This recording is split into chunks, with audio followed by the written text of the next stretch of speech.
Hello everyone. In previous video we will learn about reductive elimination and how it is going to happen, where I will share you example of reductive elimination. On going forward to reductive elimination, we learn about palladium catalyzed reaction, where I told you its beginning by three different scientists, that is Suzuki, Kumada and Hank, and he won Nobel Prize for this historical work. And after this we will learn about its mechanism, how it works. So now in today class we will learn about the most famous reaction, which is Suzuki reaction. And another way you can say that Suzuki carbon carbon cross coupling reaction. So let us start this. Now what is the principle of this reaction? So let us see this reaction, where first component is known as boronic acid, where two hydroxyl group, this one and this one, attached with phenyl ring, and this phenyl ring may be different derivative or single ring. And the second component is halobenzene with different derivative, where X may be halogen or good leaving group. So now if we treat these two molecules in presence of palladium catalyzed under the basic medium in presence of solvent, then these two charting material will be coupled together. Another way you can say that these two material are joining together via sigma bond, gives biphenyl ring system. This one is biphenyl ring system and this one is formed new sigma bond with different substitution. Now you can see this biphenyl ring, where red line indicates newly formed sigma bond between two carbon atom. Here both carbon has sp2 hybridization. Not only this, Suzuki reaction also applicable for coupling of sp2 carbon to sp3 carbon. Now in Suzuki reaction, where different type of boronic compound are used. So you can see this slide. First compound is pinacol boron and the another one is catechol boron. So you can go through Google and check it for the type of boronic compound, where you see that there is a variety of compound are available for this. Now we can move forward and let us see how its reaction work. First of all, palladium exists in zero oxidation state. That's why our first step is conversion of PD0 to PD plus 2. So let us see in this slide, where PDL4 is converted into PDL2, which has thus two oxidation state. Now what happened after this? The oxidative addition of halobenzene is take place. So what we get? Now we get this is the halobenzene and oxidative addition will take place, and what we'll get? We get complex like this, where chlorobenzene is inserted on the PDCl2 complex, which you can see here clearly. Here in Suzuki reaction we use the base.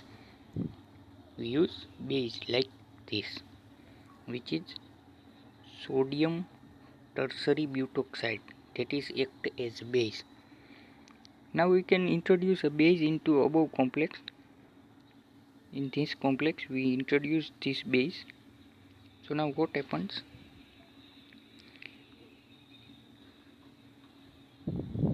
Now what happens?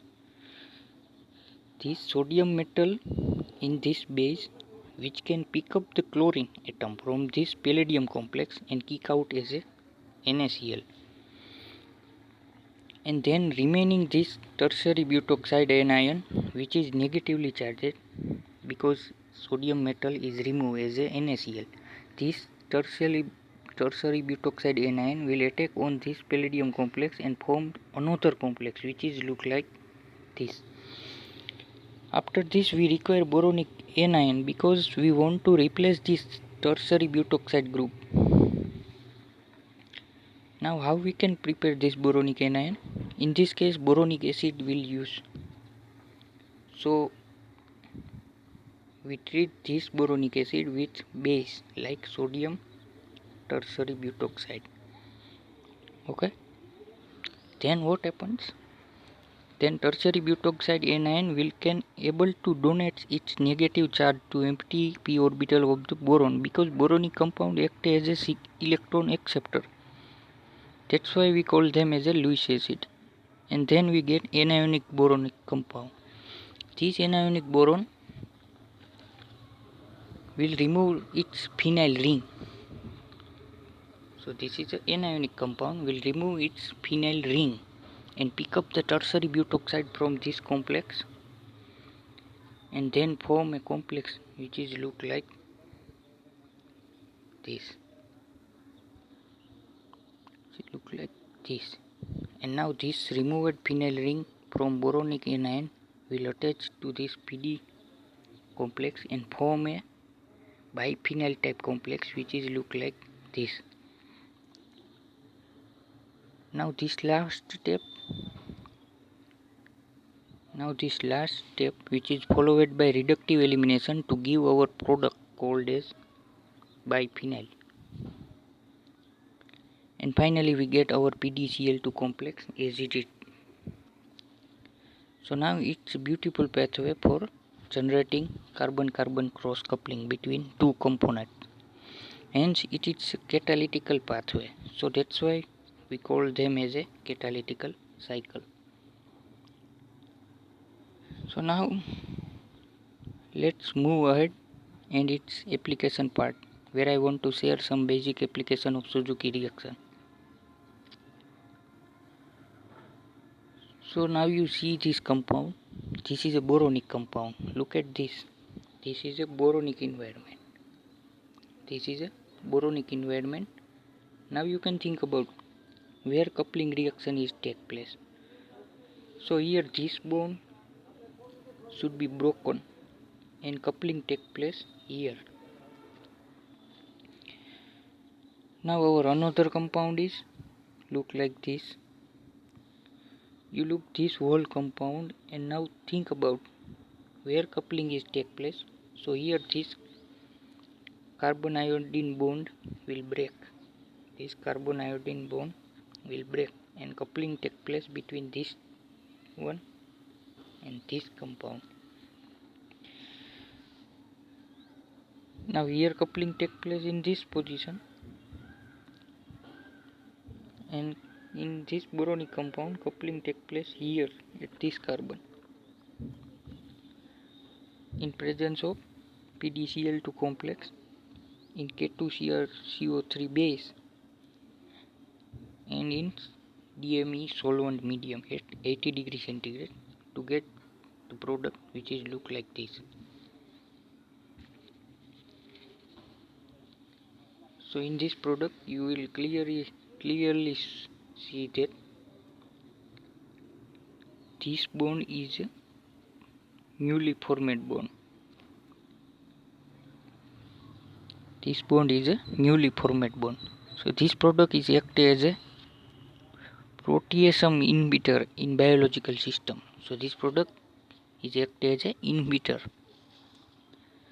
Now let us look like second application. Now you see this compound which is our boronic compound, which is quite big. So again you look this compound where this is our boronic part. This part is our boronic part. Here our another compound is look like this, where you clearly see that this is the carbon iodine bond will break and coupling take place here.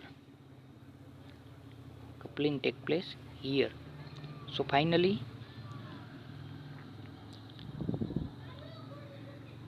at this carbon of boronic acid and another this carbon of halide component in presence of palladium diacetate complex under the basic media to get the product which is look like this, where you clearly see that these two carbon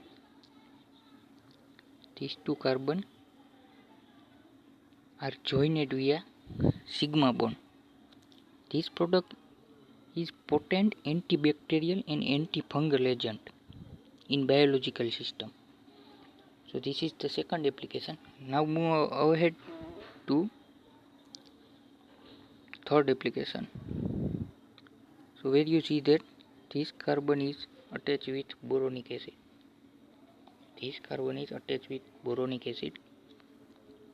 And look at this carbon. This has halogen group.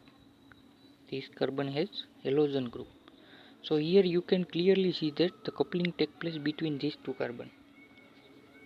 Here and here coupling takes place.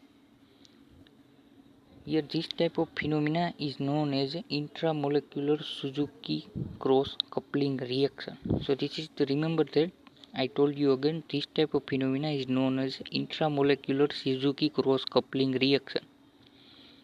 So now our product is, this is the intramolecular coupling. So our product is look like this. So newly formed bond is here. So this bond is newly coupling bond between these two carbon. So now our product is this one. Our product is anti-tumor compound known as a oxymidine, which is reduce the tumor effect in the biological system. Hence finally we learn a Suzuki reaction in detail. So this is the very beautiful reaction. Now we ended up this video and we discussed another type of beautiful reaction known as Hack reaction in next video. So thank you for watching this video.